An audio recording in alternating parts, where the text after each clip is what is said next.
Good morning student. बेटा आज हम सूरदास का दूसरा पद पढ़ेंगे। इस दूसरे पद में क्या दिखाया है कि निर्गुण भक्ति का संदेश देने के लिए जब उद्धव गोपियों के सामने उपस्थित होते हैं तो गोपियाँ उसे उत्तर देती हुई कहती हैं कि हमने श्री कृष्ण के को पाने के लिए या उनके आने की जो आशा थी उस आशा से ही हमने अपने शरीर और मन की पीड़ा को सहन किया है, लेकिन उन्होंने आने के स्थान पर निर्गुण भक्ति का संदेश भेज दिया है जो हमें स्वीकार नहीं है। अर्थात कहने का भाव क्या है कि जो गोपियों की मन की अभिलाषा थी, मन की इच्छा थी कि वो अपने श्री कृष्ण के प्रति प्रेम की गहराई को अभिव्यक्त करें, वो उस प्रेम को अभिव्यक्त नहीं कर पाई हैं। अब देखो इसका सरलार्थ, मन की मन ही मांझ रही। यहाँ गोपियाँ कहती हैं कि हे उद्धव, हमारे मन में श्री कृष्ण को पाने की या उनसे बात करने की जो इच्छा थी वह इच्छा हमारे मन में ही रह गई है। हम अपने मन की बात किसी को बता नहीं पाई हैं। कहिए जाई कौन पे ऊधो, ना ही परत कही, ना ही मतलब नहीं परत होता है मन की जो भावनाओं की परत होती है, जो सतह होती है वो काहिन कहिए जाई, कही जाती है कौन किससे। अब कहती है गोपियाँ कि जो हमारे मन की बात है वो हम किसी दूसरे व्यक्ति को नहीं बता सकती। हम किसी गैर व्यक्ति को अपने मन की बात नहीं कह सकते हो। मन की बात हम किससे कहें, क्योंकि जो श्री कृष्ण हमारी मन की बात सुनने वाले थे वो तो मथुरा चले गए हैं और हम उनके अलावा किसी दूसरे व्यक्ति के सामने अपने मन की बात नहीं कह सकती हैं। अवधि आधार आस आवन की, तन मन की विथा सही। विथा होता है पीड़ा, तन होता है शरीर, मन हमारा जो मन है वो अवधि समय, आधार होता है आधार, आस होता है विश्वास या भरोसा, आवन होता है आगमन की या आने की। अब यहाँ पे गोपियाँ कहती हैं कि एक लंबी अवधि बीत गई है, एक आस या हमारा भरोसा था कि श्री कृष्ण अवश्य आएंगे, हमारे मन की आएंगे तो हमारे मन की बात अवश्य सुनेंगे, और इसी आशा में हमने अपने शरीर और मन की पीड़ा को सहन किया। हमारे प्राण भी इसी आशा में लगे रहे कि श्री कृष्ण एक बार अवश्य आएंगे। लेकिन अब इन जोग संदेशनी सुनी सुनी, विरहिनी विरह दही। दही का अर्थ होता है और अधिक जला देना। विरहिनी होता है विरह, विरह की जो अग्नि है उसको कहेंगे विरह रूपी अग्नि। जोग होता है योग, संदेश नहीं होता है संदेश।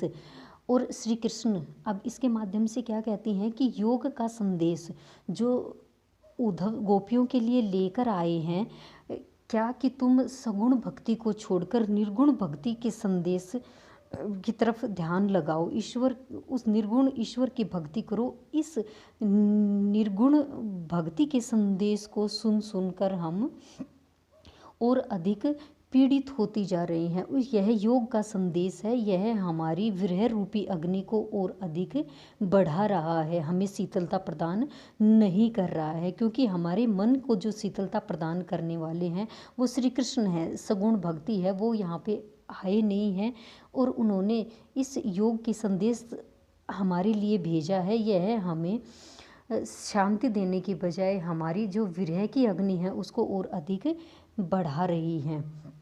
आगे चाहती हुती गुहार जित्ते उत्ते दार बही। अब इसके माध्यम से व्यंग्य करती हुई गोपियाँ कहती हैं कि हे उद्धव, हम जिससे भी गुहार लगाना चाहते हैं, जिससे भी हम अपनी पीड़ा बताना चाहते हैं, वो हमारे मन की पीड़ा को सुनने की बजाय, हमें दर्शन देने की बजाय, हमारे पास आने की बजाय हमें योग साधना का संदेश भेज रहे हैं, जो हमें अच्छा नहीं लगता है। हमारी जो इच्छा थी श्री कृष्ण से मिलने की, उस इच्छा के स्थान पर यहाँ आने की बजाय वो योग साधना का संदेश दे रहे हैं जो हमें स्वीकार नहीं है। सूरदास अब धीर धरही क्यों, मर ज़्यादा न लही। अब सूरदास जी गोपियों के माध्यम से कहते हैं कि अब तक एक लंबे समय तक श्री कृष्ण के इंतजार की आशा में गोपियों ने एक समय व्यतीत किया है कि मथुरा से श्री कृष्ण आएंगे और हमारी पीड़ा को अवश्य सुनेंगे, लेकिन वो नहीं आए हैं। इसलिए हम इस धैर्य को क्यों धारण करें। श्री कृष्ण ने हमारी प्रेम रूपी मर्यादा को तोड़ दिया है। श्री कृष्ण के प्रति जो हमारी मर्यादा थी कि वो अवश्य आएंगे और हमारे मन की बात सुनेंगे, उन्होंने इस प्रेम रूपी मर्यादा को तोड़ दिया है। श्री कृष्ण जी को यह मर्यादा नहीं तोड़नी चाहिए थी, बनाकर रखनी चाहिए थी, उसका निर्वाह करना चाहिए था, लेकिन श्री कृष्ण ने ऐसा नहीं किया है। इस पूरे का भावार्थ क्या है कि श्री कृष्ण जो गोपियों के मन की इच्छा थी, जो भावना थी, जो अभिलाषा थी, उसको श्री कृष्ण ने पूरा नहीं किया है। उसके स्थान पर जो निर्गुण भक्ति का संदेश दिया है वो गोपियों को स्वीकार नहीं है। इसलिए अब उनका जो धैर्य धारण करना था, जो उन्हें अब तक वह धैर्य अवधारण वो नहीं कर पा रही हैं। और यहाँ पे श्री कृष्ण की जो प्रेम रूपी मर्यादा है उसको भी तोड़ते हुए श्री कृष्ण यहाँ पर दिखाए गए हैं। इस पैसेज में आप देखेंगे कि अवधि आधार आस आवन की यहाँ पे अनुप्रास अलंकार का सुंदर प्रयोग किया है। यहीं पे सुनी सुनी जो आया है, यहाँ पे पुनरुक्ति प्रकाश अलंकार है। बिरहिनी बिरहदही, यहाँ पे रूपक अलंकार का प्रयोग किया है, विरह रूपी अग्नि। और इसमें मर्यादा अन्य लही, यहाँ पे मर्यादा प्रेम रूपी मर्यादा, यहाँ पर भी रूपक अलंकार का प्रयोग किया है। संपूर्ण जो पद है इसमें ब्रज भाषा का प्रयोग है, गीति तत्व है और सगुण ईश्वर की भक्ति को श्रेष्ठ बताया गया है निर्गुण की अपेक्षा। और गोपियों ने बड़ी ही चतुराई से श्री कृष्ण को धोखेबाज कहा है और इसमें श्रृंगार रस के वियोग पक्ष का प्रयोग किया है। ये है इस पद के माध्यम से यहाँ पर बताया गया है।